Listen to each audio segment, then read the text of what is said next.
All right, guys, Eric Polzin here with 9 to 5 Sports. Going to be getting into another NFL DFS video covering the Thursday Night Football core plays and lineup process. Now, this is a game that I'm pretty excited about just because there's a lot of quality of plays, I should say. I'll say that in quotes.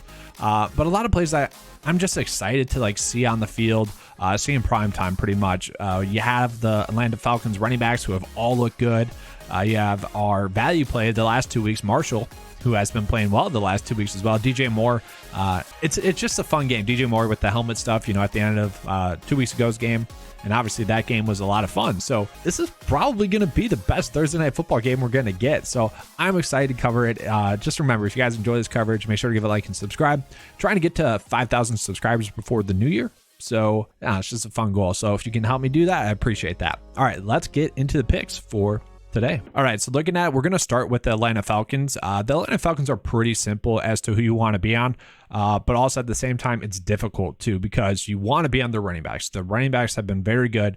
You have Cordero Patterson, who came in and started, played in 39% of the snaps and looked very good doing it.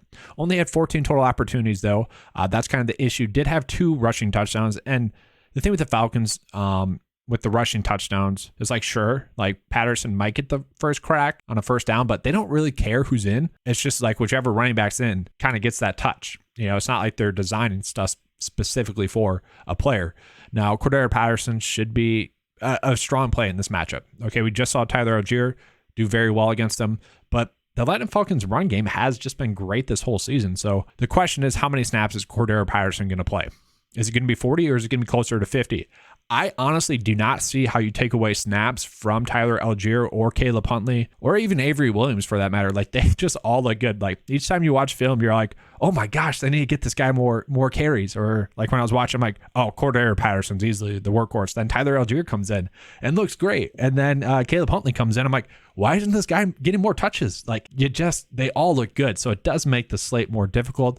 I will say, yes, Cordero Patterson is the one you want to be on the most. But Tyler Algier, guys, he came in and started in the second half. And he had 11 total opportunities. Looked really good. Okay, basically every play was a plus play. If you're grading football, you have plus plays, 0 points, and minus plays. I would say maybe 1-0 play where he kind of did what he was expected to do. And then the rest of them were plus plays where he did above what was expected. So he had a really good game, and obviously had a really good game against Carolina. And he had some routes run as well in this game, more than I would have expected. So it's going to be tough not to play him. He played in 36% of the snaps. And like I said, it's going to be tough for them to take away snaps from Algier or even Caleb Huntley, who Caleb Huntley looked good as well. I would say you could play him hoping that he pops for a touchdown because he is going to get over 5 opportunities, and maybe you just hope that he's in when they're in the goal line too. Maybe he scores a touchdown. Not someone you're trying to play, but this is very much a slate in which there's no direct lineup path. And obviously for GPPs, you want to be mixing and matching it. So you could do a one-off there, but I kind of think the route to go is to play 2 of the Falcons running backs. So maybe you swap Huntley in for one of them, maybe. And then looking at Marcus Mariota, guys, Marcus Mariota played a good game last week. Didn't show DFS wise. Okay, 5 rushing attempts. We like that as well. He's been rushing the ball a ton thus far this season. Basically, yeah, every game over 5 rushing attempts, which is great. He had 7 passes to Kyle Pitts, and I saw 4 passes that he probably should have caught. Kyle Pitts played a terrible game last week. Okay, honestly, if he plays just a good game, they win. Okay, and that's unfortunate. He had a terrible drop before the half that would have set them up for a field goal. He had 2 plays where he gave up on the play. One could have been a big gain, and then one would have been a touchdown. It was strange. And then he had another one where his ball skills were terrible in the end zone, and he just flat out missed the ball. He could have easily had a touchdown. So you could have easily given Marcus Mariota 2 more touchdowns. You can really tell which content providers or fantasy experts, I always say that in quotes, guys, watch film and which ones don't, because the ones that don't are going to continue to say Kyle Pitts is an elite athlete and is great. They don't really get why Kyle Pitts is not getting used more. Go back and watch last week, and that'll tell you all you need to know. Okay, it was brutal. But the thing with Marcus Mariota, guys, he's just not really throwing the ball enough. Okay, obviously he did against Carolina. That game ended up being kind of a blowout, and he had 3 touchdowns. Okay, that was probably asking him to do too much. Okay, he's great with these play actions, great at extending plays and whatnot. He just needs players to step up. But they don't want to throw the ball that much. So I do expect him to, I shouldn't say I expect him, he could have 20 DK points once again in this game. And it really won't be shocking. Like, he has just looked sharp this season. The problem is he doesn't really have anyone to throw to. Kyle Pitts is overrated.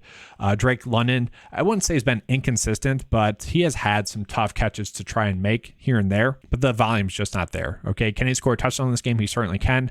Not exactly someone I'm going out of my way to play, but it wouldn't be surprising to see him have a good game. Zacchaeus continues to look good. And he's playing about 70% of the snaps, playing about the same amount of snaps as Drake London. So, like, yes, the volume is not there, but it really wouldn't be shocking to see him get 4 catches and end up with 10 DK points or so. He has looked sharp. And then Damiere Byrd playing about 50% of the snaps. I don't think you need to play him, but you could. I will say there's potential that you could play one of the kickers. I could see them kind of settling for more field goals in this one. So potentially go that route. And now we flip over into Carolina. Carolina is going to be more difficult, okay? Just with the quarterback situation to start off with. I don't know if you guys remember, like, I think it was last year, maybe 2 years ago during COVID, there was a weird trend going on where people were playing backup quarterbacks in their build, hoping that the starter got injured, and then they're just getting a starting quarterback at 6K instead of 10K. And I was wondering if we could deploy that tonight, but we can't. Because DraftKings did a great job pricing, okay? Whoever was in charge of pricing this week at DraftKings, just like, good job, because the main slate finally was priced correctly. And this was a sharp price point. I guess I'm probably giving them too much credit because they didn't know who would be starting, because we didn't know who would be starting, so they just put all 3 of them up there. Baker Mayfield came in last week for PJ Walker and looked good, okay? It's probably his best game of the season thus far. Could he do that again this week? Maybe. I mean, PJ Walker struggled last game, but against the Falcons 2 weeks ago was good enough. Okay. I don't know. I would say personally, I always thought Sam Darnold was the best quarterback in this quarterback group. And I remember Panthers fans and even Browns fans were like, no way, Baker's way better. I'm like, no, Baker's ass. Like, he sucked. Granted, so is Sam Darnold, but I guess there's no point there. They all are pretty bad, but I wouldn't be surprised to see Sam Darnold get some reps in this game if PJ Walker initially struggles as well. The thing with it is, it's tough to predict, and because of that, I'm just staying away from any of those quarterbacks, okay? And really, you probably just want to be playing DJ Moore anyways. DJ Moore is the one player that I'm going to try to get into the captain spot today. DJ Moore playing 97% of the snaps. Obviously, the volume has been there. Last game, it was literally a game in which they just weren't in it mentally, okay? And it makes sense. After the game against the Falcons, kind of almost a season-saving game, emotional high to emotional low, all within like 5 minutes. It makes sense that they didn't really show up against the Bengals, okay? Out of sight, out of mind with that game, and hopefully they come back ready to go, and hopefully we can expect that volume for DJ Moore once again. Still getting a lot of targets, just needs the receptions. He's the one player that I think can easily break the slate, maybe go for 20 DK points. I could easily see that happening. So he is a player that I want to be targeting. And then Marshall as well. Marshall has been a value play for us the last 2 weeks, and I thought he'd be cheaper than this. I honestly thought he'd be like 5K, which is unfortunate. Once again, DraftKings did a great job pricing. We look at his snaps. It's been great. Like 90% of the snaps over the last 2 weeks, 80% of the snaps 3 weeks ago. The targets continue to be there for him. He's looked good as well. That's the big key thing. 6 and 9 targets the last 2 weeks. He is someone I do want to play, but he is priced up, guys. Okay. Obviously, in season-long leagues, if he's available on your waiver wire and you need a spot start for your flex, I mean, you wouldn't play him in your flex. You'd play him at the receiver spot, just Thursday night game and whatnot, but he'd be someone you could do that in a pinch as well. And then talking about the running back situation. So we'll start with Foreman here. Foreman is basically a worse version of Derrick Henry, okay? He's Derrick Henry without the top end speed. And so what I mean by that is it's going to be great if the game is close, okay? If the Panthers are playing from behind like they were last week, then he's just not going to be on the field. He is not a good pass catcher. He's not someone you really want in there, okay? Although I think if he played for the Bucs, he'd be Leonard Fournette as well. That's a whole different thing. The fact of the matter is, I do think that this game can stay close. They are going to want to establish the run with him. The Falcons' weakness defensively is, well, it's everywhere, but you should be, if you're the Carolina Panthers, you should be able to run the ball against them. So it wouldn't be shocking to see Foreman get 20 rushing attempts in this game and kind of break the game as well.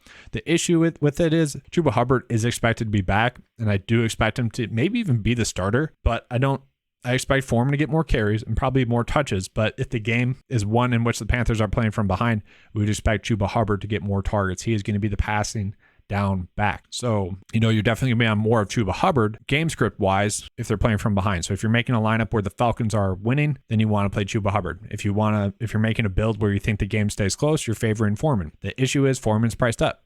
Chuba Hubbard is not. That's the biggest issue we're facing on this slate. And then from there, I do want to call out just these three right here, Shi Smith, Tremble, and Laviska Shenault. We'll start with Shenault. Shenault is also priced up too high, okay? He is someone that's not playing enough snaps to really even consider playing, except for the fact that each game he's been really with the Panthers, he's had a few plays that were designed to go his way. Manufactured touches is what I like to call it, which is great for DFS. You're getting a few targets and maybe a rushing attempt. At the same time, just not enough playing time. Can he pop a big play? Can he get 6 DK points? He can, which would be great if he was $1,000, maybe $2,000. At this current price point, I just don't think we can play him. And yes, that's the captain's price, but still priced up too much for a flex. And then Tremble, I do want to call out, just he has seen his snaps increase throughout the season.